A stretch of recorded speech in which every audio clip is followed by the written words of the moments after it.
राजा मान सिंह एक बहुत बड़े नगर के राजा थे। वे हमेशा अपने काम में व्यस्त रहा करते थे।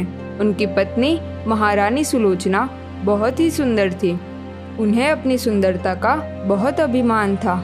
जो उनकी सुंदरता की प्रशंसा करता था वह उसे इनाम देती थी।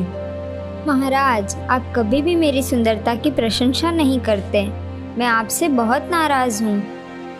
अरे महारानी, इसमें नाराज होने वाली क्या बात है? मुझे अपनी प्रजा और राज्य के काम से फुर्सत मिले तो मैं आपके साथ समय व्यतीत कर सकूं। मैं मानता हूं कि सुंदरता से ज्यादा व्यक्ति के गुण ज्यादा जरूरी है। बस आपको तो आपके राज्य और प्रजा, मेरी तो कोई फिक्र ही नहीं है। आप मुझे बताओ, क्या मुझसे ज्यादा इस संसार में कोई खूबसूरत है? वो तो मैं कैसे बता सकता हूँ? महाराज, आपको मेरे इन प्रश्न का उत्तर देना पड़ेगा। मैं तुम्हारे प्रश्न का उत्तर ढूंढने की कोशिश करूंगा। ऐसा कह के वो महारानी के प्रश्न से चिंतित होते हुए महल में आए। उस दिन महल में एक परदेसी अपने तोते को लेके आया। उसने महाराज से कहा, मैं ये बोलता हुआ तोता लेके आया हूँ। महारानी को ये बहुत पसंद आएगा। मैंने महारानी की सुंदरता के बारे में बहुत सुना है। मेरा तोता महारानी की बहुत प्रशंसा करता है। उस दिन परदेसी ने तोते से महारानी की बहुत अच्छी बातें बुलवाई। ये देखकर महाराज प्रसन्न हो गए। उन्होंने सोचा महारानी सुलोचना इस तोते से बातचीत करेगी तो वे भी प्रसन्न हो जाएगी। सेवक, तुम ये परदेसी को महारानी के पास लेकर जाओ। जब परदेसी महारानी से मिलने जाता है तो महारानी परदेसी के व्यक्तित्व से आकर्षित और तोते से बातचीत कर बहुत खुश हो जाती है। सुनो परदेसी, तुमने हमें बहुत प्रभावित किया है। मैं तुम्हारा इस महल में रहने का प्रबंध करती हूँ।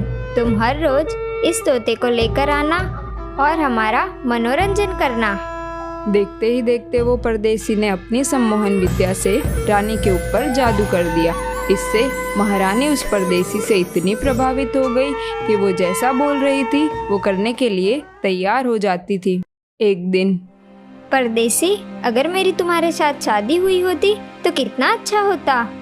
महारानी, अभी भी देर नहीं हुई है।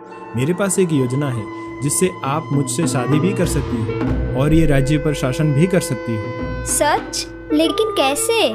परदेसी ने महारानी के कान में अपनी योजना बताई। ये सुनकर महारानी खुश हो गई और बोली, ठीक है, तो फिर हम कल ही चलेंगे।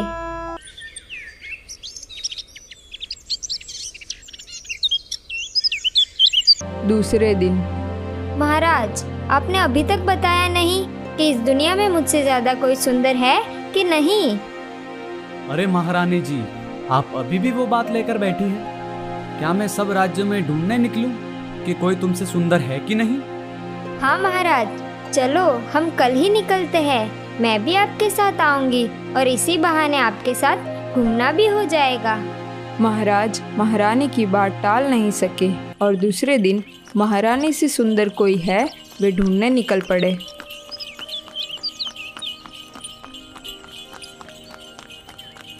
वो दोनों काफ़ी दूर चले जाते हैं। अंधेरा होने को आता है परंतु उन्हें वापस आने का रास्ता नहीं मिलता।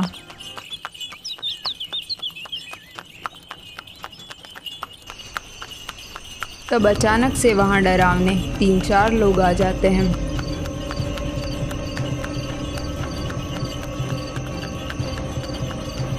और महाराज को पकड़कर ले जाते हैं।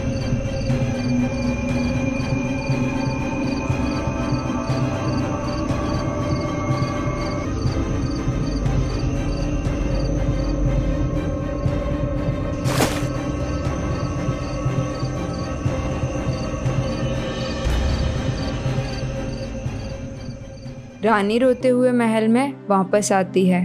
अरे महारानी, आप रो क्यों रही है? और महाराज कहाँ गए? महाराज को जंगल के भूतों ने मार डाला और उन्हें कुएं में फेंक दिया। ऐसा कहकर महारानी ने सारी बात सबको बताई। राज्य में सभी लोगों ने अपने चहीते महाराज के मरने का शोक मनाया। फिर उन्होंने अपनी योजना के मुताबिक उस परदेसी से शादी की।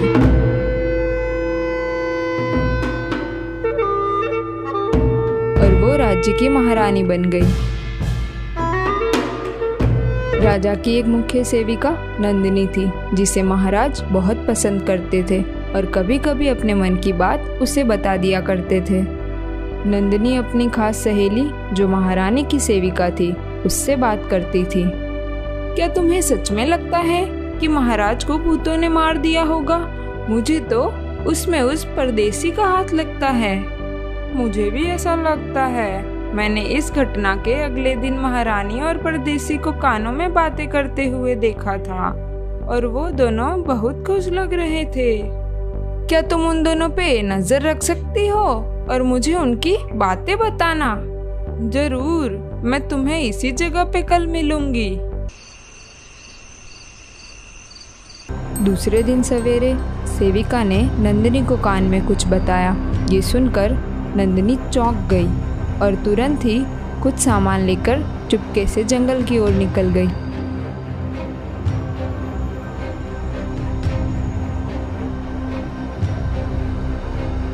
बहुत दूर जाने पर उसने एक आदमी देखा। भाई साहब, यहाँ कोई कुआं है? क्या आप मुझे बता सकते हैं वे कहाँ है? भाई साहब, वो तो बहुत दूर है अने वठे भूत रहे है। तुम अकेली ना जानो वटे। शुक्रिया भाई, लेकिन मेरा वहाँ जाना बहुत जरूरी है। नंदिनी ने कुएं के पास पहुँच के देखा तो वहाँ आसपास कोई नहीं था। उसने वहाँ आवाज लगाई, महाराज, महाराज, आप कहाँ हो? मैं आपको ढूंढने आई हूँ। थोड़ी देर चिल्लाने के बाद उसने देखा तो कुएं में से आवाज आ रही थी। नंदिनी ने कुएं में देखा तो एक बिल्ली थी और जैसे वह उसे बाहर निकालने के लिए विनती कर रही थी। नंदिनी ने रस्सी से उस बिल्ली को कुएं में से बाहर निकाला।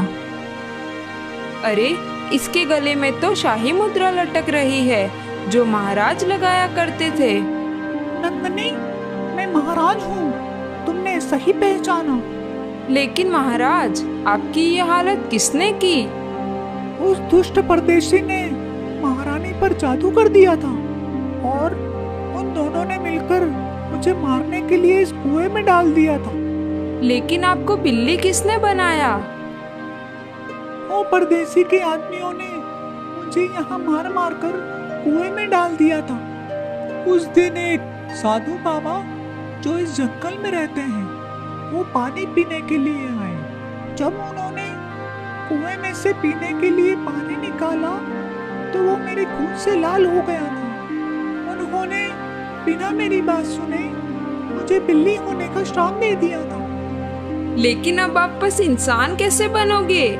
तुम मुझे उस साधु बाबा के पास ले जाओ और उन्हें सारी बात बताओ। अब तो वो ही मुझे वापस इंसान बना सकते हैं। नंदिनी बिल्ली को लेके साधु बाबा को ढूंढने निकले।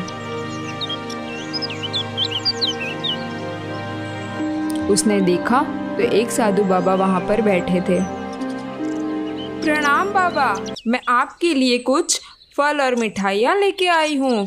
मैं बहुत मुसीबत में हूँ, मुझे आपकी मदद चाहिए। कौन हो पुत्री तुम? और इस घने जंगल में क्या कर रही हो? ये खतरनाक है। नंदिनी ने बताया कि कैसे महारानी और परदेसी ने मिलकर महाराज को मारने की कोशिश की थी।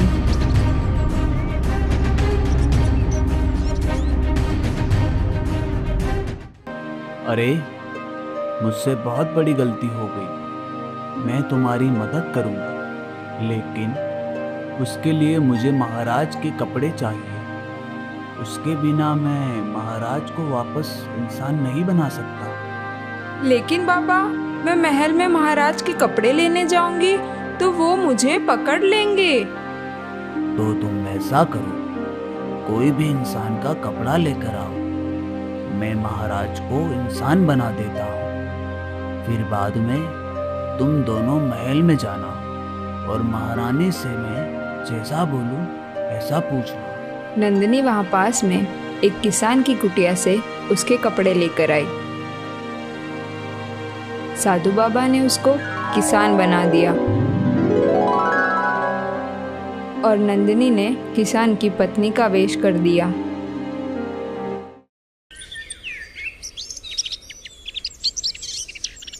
दूसरे दिन वो दोनों महल में जा रहे थे। तभी अरे रुको, तुम अंदर नहीं जा सकते। मैं महारानी का बड़ा प्रशंसक हूँ और मुझे उन्हें मिलना है। अरे रुको, अभी मैं महाराज को पूछ के आता हूँ। उसने वापस आकर उन दोनों को अंदर जाने की अनुमति दी।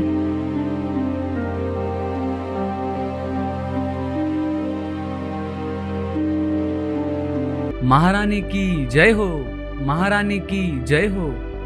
बताओ किसान, यहाँ क्यों आए हो? महारानी, मैं यहाँ आपको देखने आया हूँ। मैंने आपकी सुंदरता के बारे में लोगों से काफी सुना था, तो मुझे यकीन नहीं आता था कि भला इतना सुंदर कोई कैसे हो सकता है। लेकिन आप तो उससे भी ज्यादा सुंदर हैं। आपसे ज्यादा इस दुनिया में कोई सुंदर नहीं हो सकता। मैंने तो गांव-गांव में आपकी सुंदरता के चर्चे सुने हैं और रास्ते में भी सुनते ही आ रहा था। यह सुनकर महारानी बहुत प्रसन्न हो गई और किसानों को पूछा, तुम्हें क्या तोहफा चाहिए? महारानी जी, हमें आपके और महाराज के पहने हुए कोई भी पुराने कपड़े हो तो दे दीजिए। हमें राजा रानी का पोशाक बहुत पसंद है। सेवक, आप इन दोनों को मेरा और महाराज का कोई अच्छा कपड़ा हो तो वो दे दीजिए। तो चलो, हम दोनों निकलते हैं ढूंढने और देखते हैं। अगर कोई महारानी से सुंदर मिला तो तुम जीतोगे और नहीं मिला तो मैं जीतूंगा। बोलो, शर्त मंजूर है? क्यों महारानी, मैंने ठीक कहा ना? महारानी ये सुनकर चौंक गई।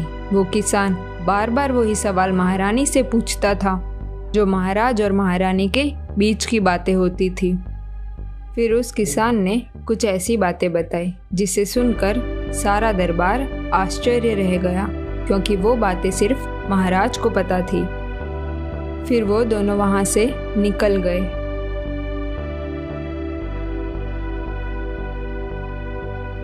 फिर नंदिनी और महाराज, जो किसान और उसकी पत्नी बनकर आए थे, साधु बाबा के पास गए और उन्होंने उन्हें किसान में से महाराज बना दिया। और नंदिनी ने जो किसान की पत्नी बनी थी वो वापस नंदिनी बन गई।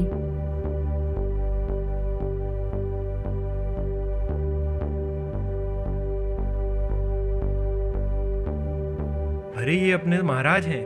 महाराज जिंदा हैं? अरे सुनो सुनो, महाराज तो जीवित हैं। नंदिनी ने सबको बताया कि कैसे महारानी और परदेसी ने मिलकर महाराज को मारने की कोशिश की थी। महारानी और परदेसी शोर शराबा सुनकर महल से बाहर आए तो वे कुछ सोचे उससे पहले सिपाहियों ने महाराज के आदेश पर उन्हें बंदी बनाकर कारागार में डाल दिया। अरे नंदिनी, मैं तुम्हारा जितना शुक्रिया करूं इतना ही कम है। लेकिन तुम्हें उस परदेसी पर शक कैसे गया? मुझे वो परदेसी पहले से ही कुछ ठीक नियत वाला नहीं लगता था, और महारानी ने जब ये खबर सुनाई कि कुछ लुटेरों ने आपको मार दिया है तो मुझे लग ही रहा था कि वे रोने का नाटक कर रही थी, और एक सप्ताह में ही उन्होंने परदेसी से शादी कर ली। महारानी को देखकर लग रहा था जैसे उन्हें आपके जाने का कोई दुख ही नहीं था। तो तुम्हें ये बात किसने बताई कि ये मुझे मारने की साजिश थी? महाराज, महारानी की मुख्य सेविका मेरी खास सहेली है। जब मुझे परदेसी और महारानी पर शक हुआ तो मैंने उसको उन पर नजर रखने के लिए बोला। एक दिन उसने महारानी और परदेसी की बात चुपके से सुन ली थी और उसने मुझे बता दिया। अरे क्या बात बताई नंदिनी, जरा मुझे भी बताओ। परदेसी महारानी को कह रहा था कि तुम सुंदर होने के साथ बुद्धिमान भी हो। पूरे राज्य में किसी को भी ये शक नहीं हुआ कि हम दोनों ने मिलकर महाराज को वो जंगल के कुएं में डालने की योजना बनाई थी। मैं तुम्हारी सहेली का धन्यवाद करना चाहता हूँ और उसका सम्मान भी करना चाहता हूँ। नंदिनी, तुम बहुत बहादुर हो और तुमने अपना काम बड़ी वफादारी के साथ करते हुए मेरी जान बचाई है। मैं तुमसे बहुत ही प्रसन्न हूँ। क्या तुम मुझसे शादी करोगी? ये सुनकर नंदिनी शर्मा गई और वहाँ उपस्थित सभी लोगों ने तालियों से महाराज की बात का समर्थन किया। फिर महाराज ने सिपाहियों के साथ मिलकर महारानी और परदेसी को कारागार में डाल दिया और अपने विश्वासु प्रधान सेविका नंदिनी से शादी कर ली और सुखी जीवन जीने लगे।